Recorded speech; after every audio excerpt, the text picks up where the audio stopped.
Hello అండి, అందరూ ఎలా ఉన్నారు? నేనైతే చాలా బాగున్నానండి. ఈరోజు నేను ఉసిరికాయ పచ్చడి పెడుతున్నాను. సో అది నేను మీ అందరికీ చూపిద్దామని అనుకున్నాను. అందుకని ముందుగా ఇవి మా పొలంలో ఉసిరికాయలేనండి, అడవి ఉసిరికాయలు అంటాం మేము. ఇవి నాటు ఉసిరికాయలు అంటారు. ఇవి చూడడానికి అందంగా ఏమి ఉండవండి. సో అట్లని కొంచెం నేను పచ్చడి పెడదాము, వేస్ట్గా పోతున్నాయి కదా అని చెప్పి తీసుకొచ్చి దాన్ని శుభ్రంగా కడిగి ఎండలో ఆరబెట్టి తర్వాత నైట్ తీసేసిన తర్వాత వాటన్నిటికీ ఘాట్లు పెడుతున్నానండి.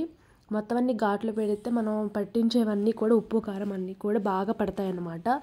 సో అందుకని నేను ఆ ప్రాసెస్ చేస్తున్నాను. సో నేను చూపించలేకపోయానండి వీడియోలో, నేను మర్చిపోయాను యాక్చువల్గా. అవన్నీ క్వాంటిటీ అంతా నేను చూపించలేకపోయాను. సో ప్రాసెస్ అయితే ఏమీ లేదు, నేను అన్నీ కొంచెం చూపిస్తాను చూడండి. అండ్ అవన్నీ చేసిన తర్వాత నాకు బాగా ఆకలేసేసింది. అమ్మేమో కాలీఫ్లవర్ కర్రీ వండిందంటే చాలా ఇష్టం అండి నాకు. కాలీఫ్లవర్ కర్రీ అంటే బాగా చేస్తారు, నేను కూడా మంచిగా చేస్తాను వంటలు. అది చాలా కాలిపోతుందండి, అందుకే నేను సరిగ్గా పెట్టుకోలేకపోయాను. ఇది ఇలా ఉప్పులో మొత్తం అంతా తిప్పేసి అట్లా మళ్ళీ ఎండలో ఒక రోజంతా ఆరబెట్టడానికి నేను అలా పెట్టాను. ఇలా చేయడం అందరూ ఒకే విధంగా చేయరండి. సో నాకు నచ్చిన విధంగా నేను చేస్తున్నాను. నాకు వాటిని చూడటానికి నోరు ఊరింది, అందుకని తిన్నాను. అవి నార్మల్గా తింటే కొంచెం చేదుగా ఉంటాయి, అందుకని అంత ఇంట్రెస్ట్గా తినమన్నమాట. అక్కడ చూడండి మిల్కీ ఏం చేస్తుందో. మిల్కీ ఎప్పుడు బయట అలా పడుకొని ఉంటుందా నీడలో అలాగా.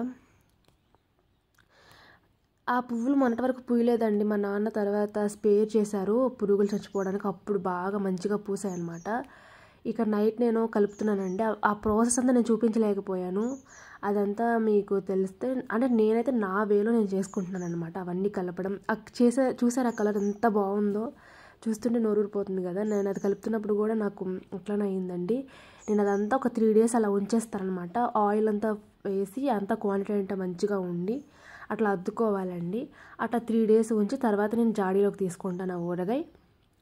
చూసారు ఎంత బాగుందో కలర్ చూడడానికి. నేను ఫస్ట్ టైం అండి పచ్చడి కలపడం, నేను ఇప్పటివరకు ఎలాంటి పచ్చడి కలపలేదు. సో అది పక్కన పెట్టేసి 3 days తర్వాత చూద్దాము ఎలా ఉందో పచ్చడి, నేను మీకు చెప్తాను. మార్నింగ్ లేచి చూస్తేనండి మొత్తం మా సైడ్ అంతా కూడా రోడ్లన్నీ కూడా మంచుతో కప్పేసి ఉన్నాయండి. చూడడానికి మంచిగా అనిపించింది, అందుకే నేను మీకు వీడియో తీసి పెట్టాను. ఎంత మంచో చూసారా.